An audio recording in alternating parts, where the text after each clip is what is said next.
أعوذ بالله من الشيطان الرجيم بسم الله الرحمن الرحيم الحمد لله والصلاة والسلام على رسول الله وعلى آله وصحبه ومن والاه أما بعد hurmatli qarindoshlar biz bugun Sura Ali İmran'ның 129 oyatiga keldik.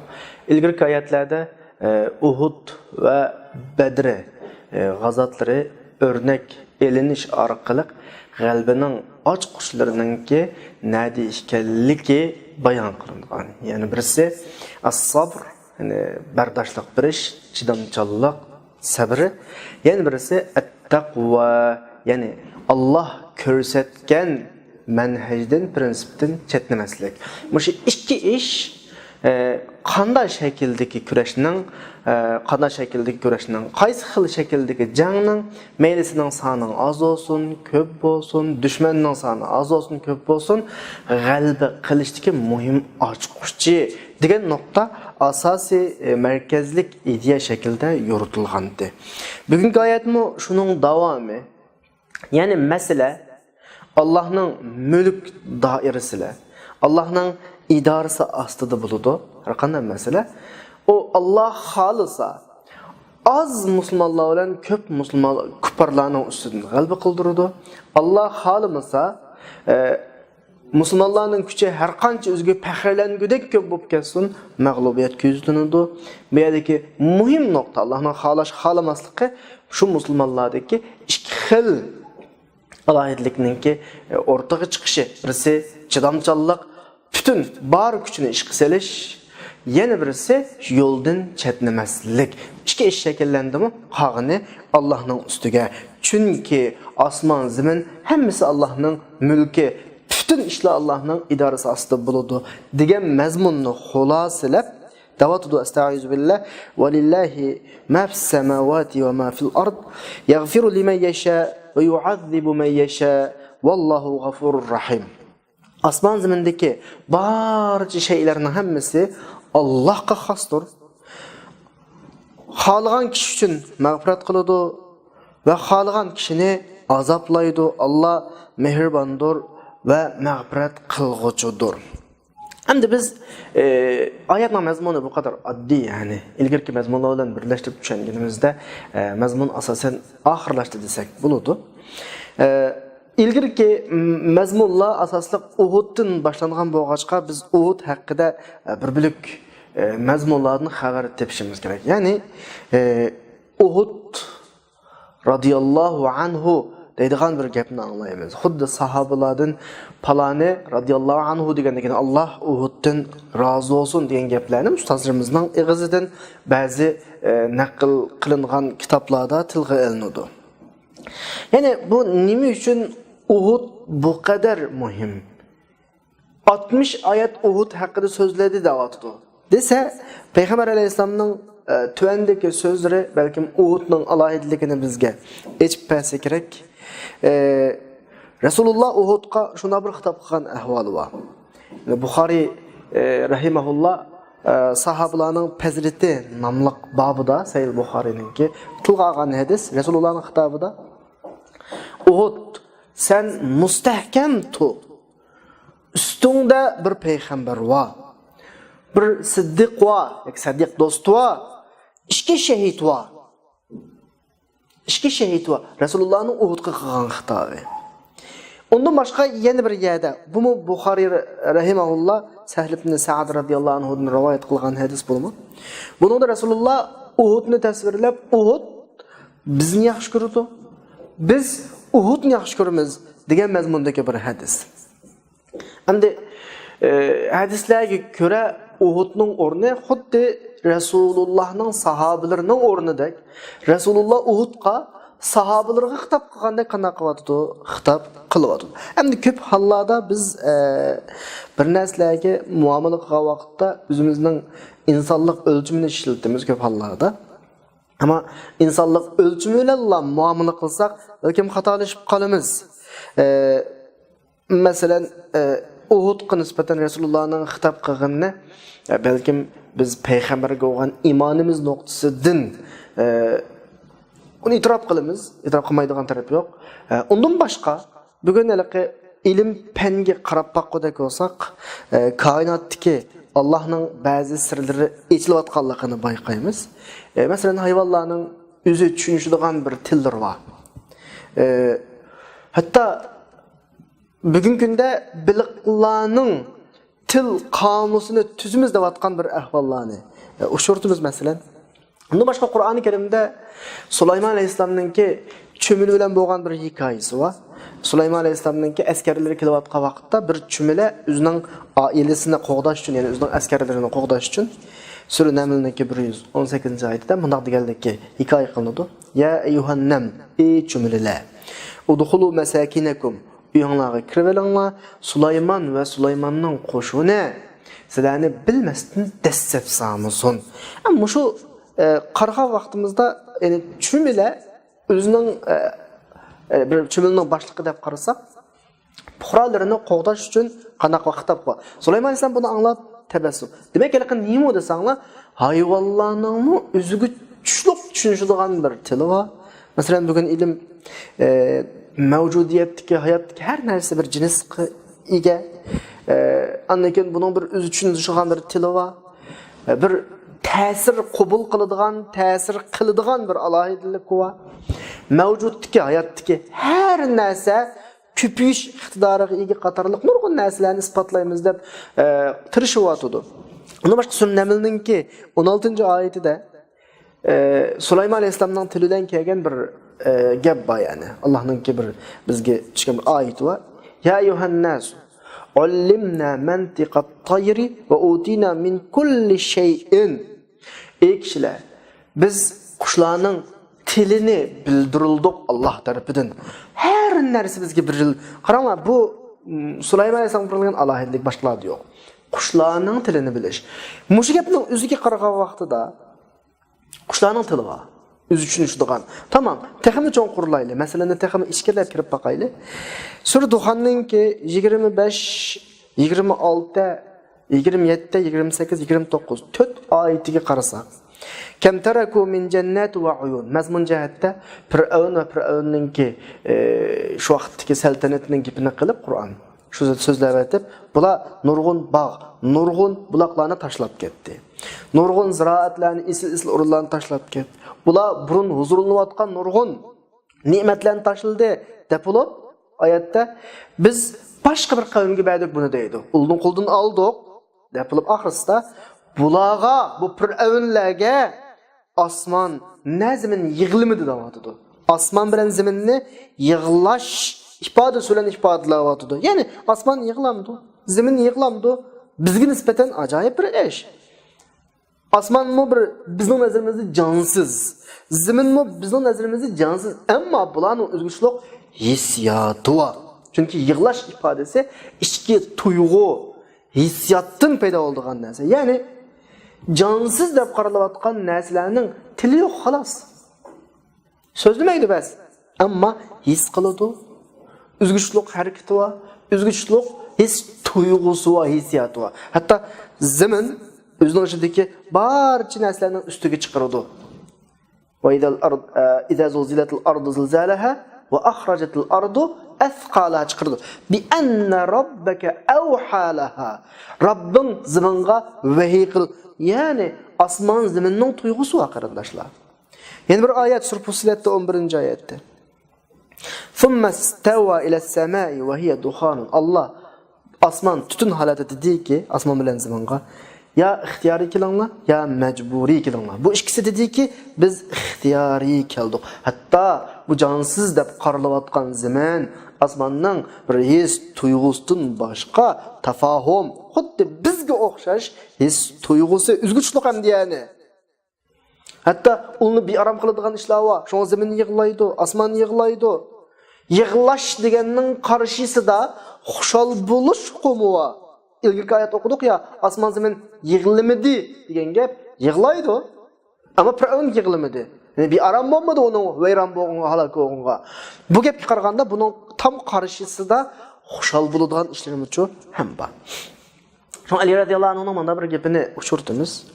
Bir mu'min vafot topsa, ikki o'rin yig'laydi deydi. Birisi namoz o'qigan o'rni, chunki u iymon ne'matidan mahrum qoladi. Yana birisi amali o'rlaydigan, osmonda saqlanadigan yer. birisi zimindeki ye, birisi osmondagi ye. Muşunun qarğa vaqtda her narsaning bir tuyg'usi var. Rasululloh dedi ya, Deylimi İbn Ömer radıyallahu anhu'dan rivayet qilgan hadisda, mu'min vafot topsa ziminninki bütün taraflardan hammasi xo'sh bishorat oladi deydi. Xo'sh bishorat olib her ya manga ko'milsa ekan, menda manga qabrisi menda qo'yilsa ekan deb umid qiladi deydi. Demek hammasining bir tuyg'usi bor.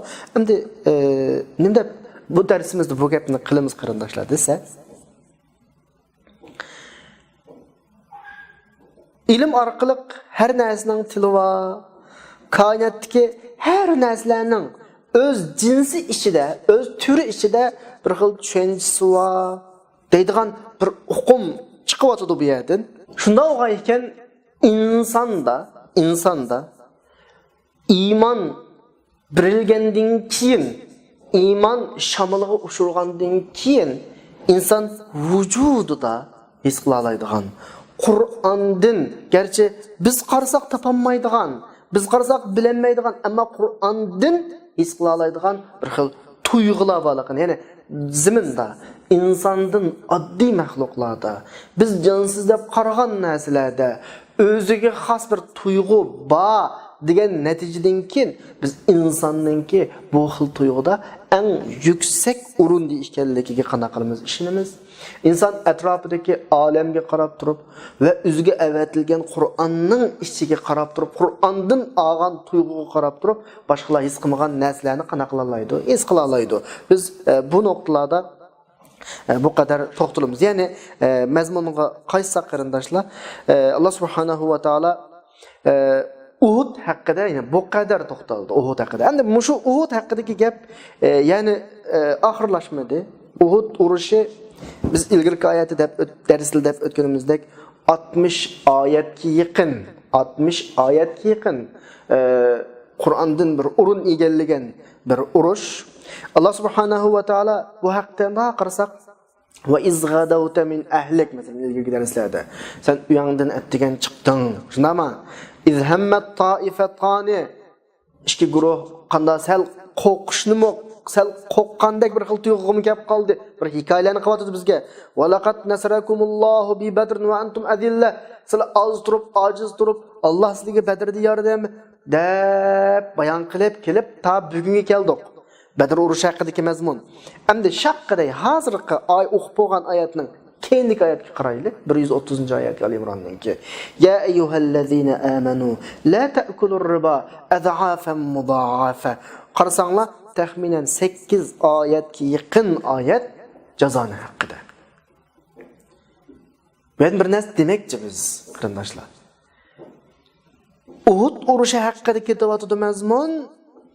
Gap tuyuqsizlar jazoniga yetkeldi. Nima ishqa? Uhud urushi bilan jazonining nima aloqasi bor? Balkim tushunchisi yuzakiylarimiz bu noktalardan münasibetsiz deb ütüp ketişimiz mümkün. Yoki münasebetini bağlayamay her narsalarni deyishimiz mümkün. Ammo hakim bo'lgan zot har bir qilgan ishi va har bir qilgan so'zda hikmatlik oyat bilan oyatning o'tirisidagi aloqa haqida o'ylanganimizda, ya'ni Uhud urushi bilan jazoni masalasiningki nima aloqasi bor degan vaqtimizda bu haqda Sayyid Qutb rahimahulloh naydi go'zal bir ifodani o'tirg'a olib chiqqan. Agar mushu uqum musulmonlar o'tirisida ya butun dunyoda umumlashsa, butun dunyodagi kufrlar, islomning dushmanlari aslo musulmonlarning ustiga qanaqalanmagan, chiqamagan bo'ladi. Endi biz mushu mazmunni bir tushunib boqaylik. Uhud urushi bilan jazonining qanday o'rtoqligi bor va qanday alohidaligi bor? Nima nuqtadan Uhud urushidan chiqiblam jazona masalasiga qanaqildi kirdi degan vaqtimizda Uhud urushidagi asosli mag'lubiyat yoki mag'lubiyat demasakmi, g'alaba, tam g'alaba qilinmaslikning sababi kishilarning qalbininki ortiq mal deganimiz o'ziga oid bo'lmagan malga qanaqa qilishi bog'lanib qilishi, adigi g'animat bir ortiq mal Bu bir nokta var mı ya? Bir nokta. Ondan keyin jazonning o'zini nima desa, bir ortiq mal. Asli kishi loyiq emas, haqqi yo'q ortiq bir mal. Yani ortiq mal. Ikki nokta var. Yani bu ikki jihati munosabatlik. Bu munosabatni qanday bog'laymiz? Qur'on inchkilik bilan qarasak Qur'onga masalalarni hal qilgan vaqtida Qur'oni Karim. Masala o'zgarib turdi emasmi? Hodisalar degan o'zgarishchan bo'ladi. Masalan, bir hodisa yuz beradi. Ondan keyin o'tib ketadi. Ondan keyin hodisa yuz bergan vaqtida insonlar bo'lsin bir qiziq temaga aylanadi. Hamma odamning kallasi shu hodisaga nisbatan uch qiladi. Hadise haqidagi inchki tafsilotlarni hammadan biladi. Qiziqidi. Bu hadise to'g'riliq so'zlangan har qanday narsa boshqalarning qabul qilishi va uning loyiq ravishda bir inkos qaytarishi qanday shaklda shunday bir maslishchanlik ahvol bo'ldi hadis. Agar unda olmay sal vaqt o'tsalam hadise biz amaliy yashayotimiz hayotda hadisalar bizga shunday ta'sir qilib qiziq temaga aylanib, biz shuningga qiziqib, kunda shuni ko'rib, kunda shu to'g'riliq gapni anglab, shu to'g'riliq muloyiz yugizib bo'lgandan keyin tugaydi, unutilib ketadi. Endi Qur'on dal mashta hodisalar, qiziq vaqtida so'g'ib qilishdan ilgari fursatni chang tutadi. Mashta hodisalardan qanday qilib foydalanadi. Nimishqa bayatın deganimdek dal qiziq vaqtida hamma odam shu hodisaga qarayotgan, shu bo'lgan voqelik haqidagi ma'lumotlarga qiziqayotgan, qanday gap qilsa, kallasi o'rnab qoladigan bir holatda. Shuna vaqtni fursatni qo'ldan bersa, shuna vaqt o'tsa, balkim fursat ketib qolishi mumkin. Endi shu Uhud masalasi buyuk bir hodisa shu vaqtdagi. Hamma bilan bunun elemlerini çekivatkan, bunu da manda qilsa qoptiken, ishni anda qilmabdimizken deydigan bir xil tuyg'u amelinde. Kimga u to'g'riliq so'zlasa, jarayonni so'zlamasimi, jarayonni biladigan. Demak, hamma odamning qalbi, kallasi bu voqeaga uchuq. Nim desa qabul qiladigan bir vaqtni Qur'oni Karim chin tutmoqchi. Mushu vaqtdan, mushu fursatdan foydalanmoqchi. Bu orqali insonlar bo'lsin, bu orqali imani muhim masaladan birini o'rinlashtirmoqchi mu'minlarning, musulmonlarning qalbida, idisida. Ma vaqtda o'rinlashgan masala, ammo ish tugab ketgandan keyinmi, aniki normal o'zining rolini joriy qildiradi. Biz nurg'un darslarda dedik. Bir masala kin o'tirib qo'yilsa, o'tirib qo'yiladi, lekin vaqtida o'tirib qo'yilgandagidek nima qilmaydi?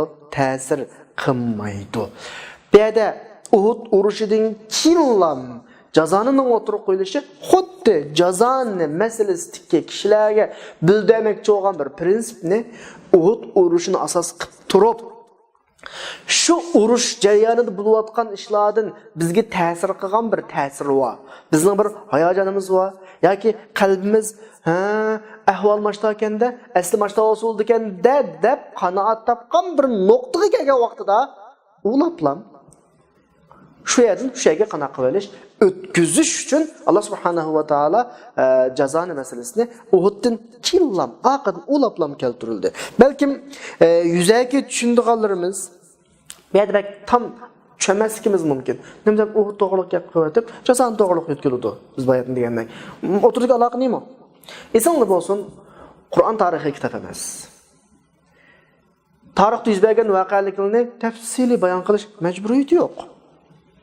Ondan Qur'on mayli ilgirgi payg'ambarlarning voqealigini bayon qilsin. Uhudga o'xshash, Badrga o'xshash tarixdagi muhim yuz bergan hodisalarni bayon qilsin.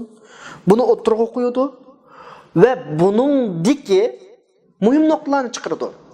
Masalani uzun siziq bo'yicha bayon qilmaydi, balki kenglik bo'yicha va cho'nqurlik bo'yicha bayon qiladi.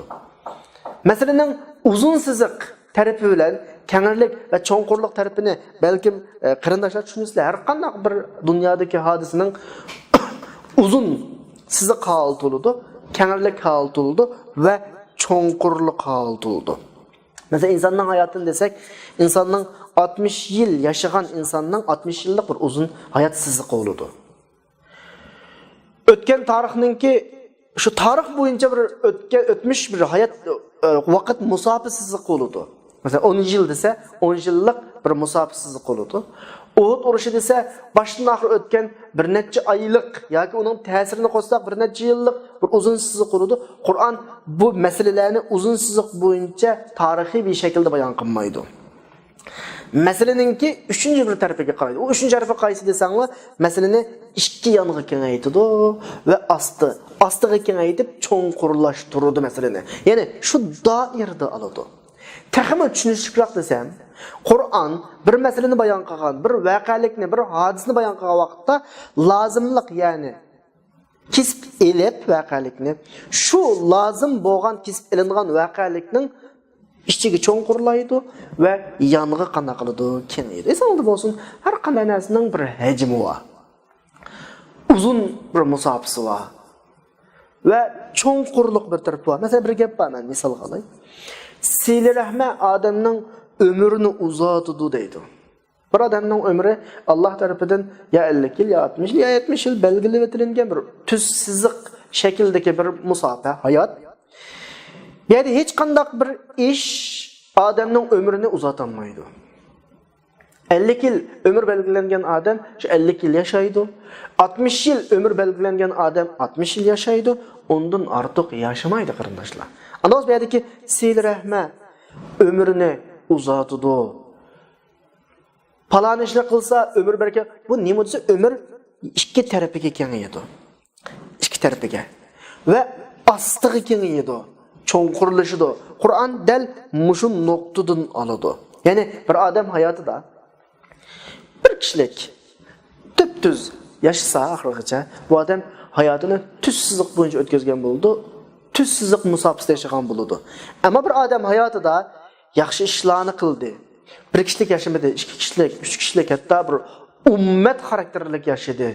Bu adamın kılgan yaxşılıkları bir milletinin hemmige umumlaştı. Bu adamın hayatı iki tarafıga kengaydi ve nimege kengaydi? Astığı kengaydi. Bu insanın hayatının uzağını qarındaşlar. İnsanın hayatının mengü yaşagını bu. Resulullah hadiste insan ölse 3 işi qilib qoladi. Birisi qilib qo'ygan sadaqa jariyasi, birisi boshqalarga foydali bilim, yana birisi duo qilgan yaxshi bola. Ya'ni insonning kengaygini bu, hayotining kengaygini. Masalan, Qur'on qarasanglar, sura Ibrohimda 24-25 oyatda Allah subhanahu alam tara kayfa daraballohu masalan kalimatan tayyibatan ka shajaratin tayyibatin. Allah subhanahu va taala kalimat tayyibaga bir misol keltirdi masalan. Bu bir yaxshi daraxtga o'xshaydi. Yıldızı yerde müstehkem ornap, çoğunqur ornap ketken, şahçısı asmanda, bunun meyvesi Allah'ın izlen her daim biridir. Allah kişilerge, başta misallarını gel. Yani insanın hayatı bunun okşaydı yani. Yaxşı daraxtga okşaydı insanın hayatı. Kelime tayyibi yaxşı daraxtga okşaydı. Yani insanın hayatı, kelime tayyib yaxşı gap. Mesela bir adamın quluqiga kiradi. Şu yaxşı gapning ta'siridan şu adamda bir ish hareket paydo bo'ladi. Ondan keyin mush yaxshi gapning ta'sirida yaxshi ish harakatini qilgan odamning ish harakatining bu yaxshi ish harakati yana bir narsaga ta'sir qiladi. Yaxshi ish harakat ta'sir qiladi. Uning ta'sirida yana bir ish bo'ladi. Mashtaolab kengayib, yoniga kengayadi, ostiga kengayadi. Ammo insonning hayoti cheklik. Belgilangan holati. Ammo ikki yonga va ostiga kengayadi. Va buning hammasining ajri boshiga qaytadi yani. Kılgan her bir adamdan kemlep ketmezsin. Yani bu şekilde yaşayan adam 50 yıl yaşasın, 60 yıl yaşasın, bu adam xuddi mengü yaşagandek. Şuna başka sadaqa jariye adamның ömrünü uzatıdı, Seyli Rahme ömrünü uzatıdı, bunda yaxşılık qilsa adamның ömrü uzul degan gap var bizde. Bu adamның bunda tüssüzlik şekildeki ömrünü uzatmaydı. Ömrü degan aniq belgilengen bir muddet. O Allah insan tug'ilishdan ilgari uning ömrünü belgilab bulag'liq. Ammo qanda uzatsanlar ikki yonga uzatıdı ve cho'nqurlashtirdi. Hatta bu adam mengülik hayat qurishida o'zining yaxshi ishlari orqali. Bir adamning güzel eslemesi qarindoshlar, bu adamning ikkinchi bir hayoti, mengülik hayoti. Adam yurdi, ammo bu adam qilib qo'ygan güzel xizmatlar milletiga, vataniga, o'zining diniga ko'rsatgan to'psi bu adamni mengü yaşatıdı. Mesela bu, yani demek çoğunumuz neymi dese, mesela o'ziga qaytsak, Uhud urushi. Shunda bir cho'nqurliqlarni o'z ichiga olgan va shunda bir mazmunlarni yonkine mashakilda o'z ichiga olgan. Endi men demoqchi bo'lganim shuki, Qur'on Uhud urushini boshlangan vaqtidan oxirlashgan vaqtigacha tarixiy shaklda bayon qilmaydi. Faqat keraklik, lozimlik yerini to'g'ri musofasidan, tuz musofasidan kesib oladi va buning kengaytilma, cho'nqurlanma taraflaridan bizga dars, ibrat, savoqlarni qanaqa qilib chiqarib turadi. Masalan, ya'ni Uhud urushida tunji ilingan dersimiz nima desa, g'albininki to'liq bo'lmasligiga sabab bo'lgan buyruqqa itoat qilmaslik, buyruqqa qarshilik qilish. Hani biz Uhud urushida mag'lub bo'ldi demaymiz. Ilgari dars tushundik buni. Uhud urushida tam ko'zlagan g'alabaga erishamadi. Chunki dastlab musulmonlarning g'alaba qilganini ko'rdi. G'alaba qilgan dastlabda. Ama bu g'alaba davomlashmadi. Nimishqa bu yerda bir itoatsizlik, buyruqqa xiloflik qilish prinsipdan chetnash chiqdi. Mushu prinsipdan nima uchun chetnadi? Chunki g'animatni ko'rdi. G'animatni ko'rdi. G'animatni ko'rgan vaqtida bularning vujudida shu o'ziga tava bo'lmagan yoki ortiq bir mol dunyoga intilish, g'ayrimashru bir mol dunyoga intilish sababidan chiqdi bu ahvol. Chunki ularga bunda bir ahvolni belgilagan Rasululloh. G'ayrimashru deyishimizning sababi sizlar o'rninglarda mustahkam turinglar. Bizga dushman sizlar tarafdan hujum qilib qolmasin.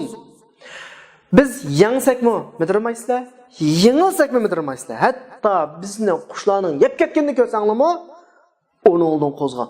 O'rnidan qo'zg'almaslik bularning asli vazifasi.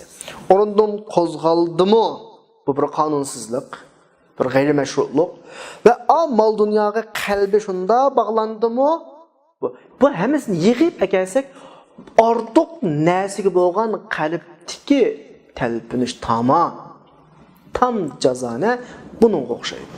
İnsan musha kelgan vaqtda u mag'lubiyatning achchiqi u yerdagi u nurg'un qarindoshlari shahidulahlik, nurg'unlar yaralaniqlik. Buning achchiqida nimani o'ylaydi bilamizlar? Hep shu mol dunyo deganni. Isma nafsimni deydigan yer keladi. Tam shunda bir hissiyatga kelgan vaqtning o'zida jazoni masalasi o'tirg'i qo'yilib, jazoni dal shunga o'xshaydi. Jazon degan g'ayrimashru, to'g'ri bo'lmagan, yo'lsizlik bilan boshqaning haqqiga kirishiladi. Agar xuddi Uhudda shu tufaylidan qarshilik qilish, itoat qilmaslik shakllanib, oxiratda ig'ir mag'lubiyat chiqqandek, hayotda agar jazoniga yaqinlashsang, sening hayoting mag'lubiyat bilan oxirlashadi degan tuyg'u bu yerdan chiqariladi qarindoshlar. Allah subhanahu wa ta'ala tam bu maqsad bizning tushunganimiz bo'yicha undan boshqa maqsad bo'lishi mumkin. Bu maqsadda Uhud masalasining killan jazoni masalasini orqadan o'tirib qo'yilishining sababi bu. Buning o'xshash mazmunlar ko'p Qur'onda. Misal shaklda so'zlayapmiz. Masalan, Qur'onda Sura Baqaraninki 138-139 oyatida namoz haqida oyat bor. Hafizu alas salovat va salatul wusta. Sizlar namozga ahamiyat beringlar degan bir oyat bor. Ondan keyin shunda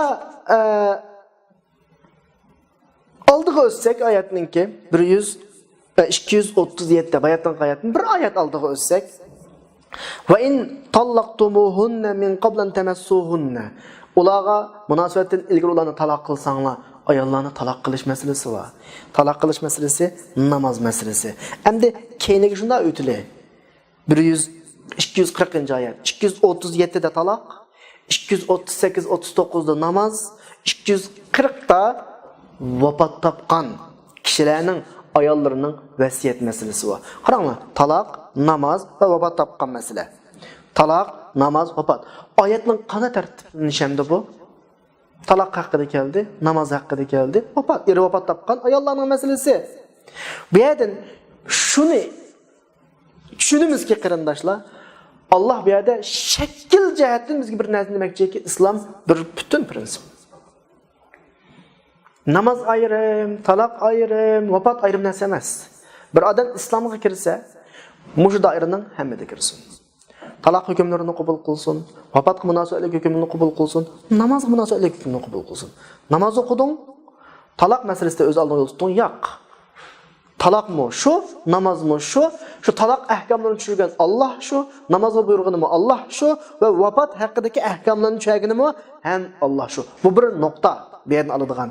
İkinci nokta, talaq meseleleri insan hayatındaki en acı, açık, gazap, nefret hayatlar oluşu mümkün. Meyli er taraf, erinin ailesi, ayal ve ayalının ailesi, hemmisinin içinde özara bir xil nefret var, gazap var, ölçmellik var, adavet var ve ondan başka özge şahsen bir xil hayatının en açık minutları bu.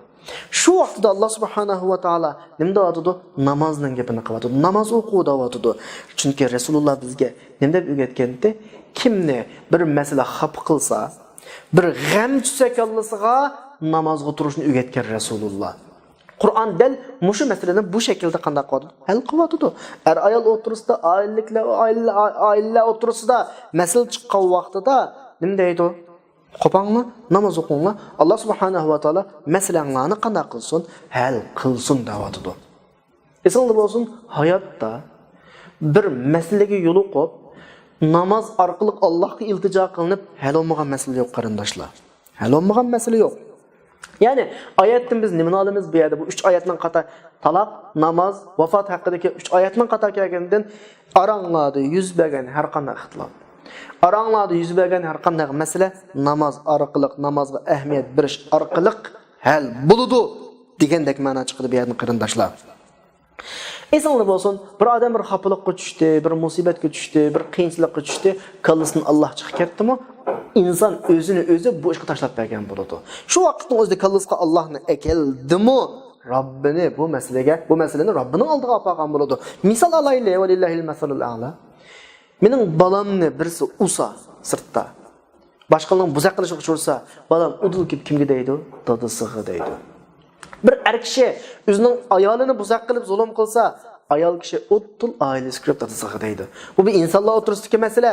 Biz bir Allohning bandisi bo'lib sifatimiz bilan, bizning o'zimizningki hech qanday bir kuchimiz yo'q. Yaratilish o'zimizning qo'lda emas, yashash o'zimizning qo'lda emas, o'lish o'zimizning qo'lda emas bir band bo'lib sifatimiz bilan uchirgan masalalarimizni Allohga deyishdan boshqa yo'l bor. Boshqa yo'l yo'q tabii. Faqat hal qiladigan yo'l Allohga. Shuning o'xshagan bir mazmunlar tufayli Qur'oni Karimninki voqealar shu shaklda bayon qilinadi. Shuningga bugungi darslarimizning ahvolimiz shu. O'tu haqida ketyapti. Endi kelaki soatlik 130-oyatning jazoni haqida keladi. Bu ikkisining o'rtasidagi aloqa bu shaklda kelgan qarindoshlar. Bugun vaqt munosabati bilan dersimiz müşahede ahirleşiyor. İnşallah kelesi aylık derste yüz görüşür. Allah nasip olsun ve ahru da'vana enelhamdülillahi rabbil alemin.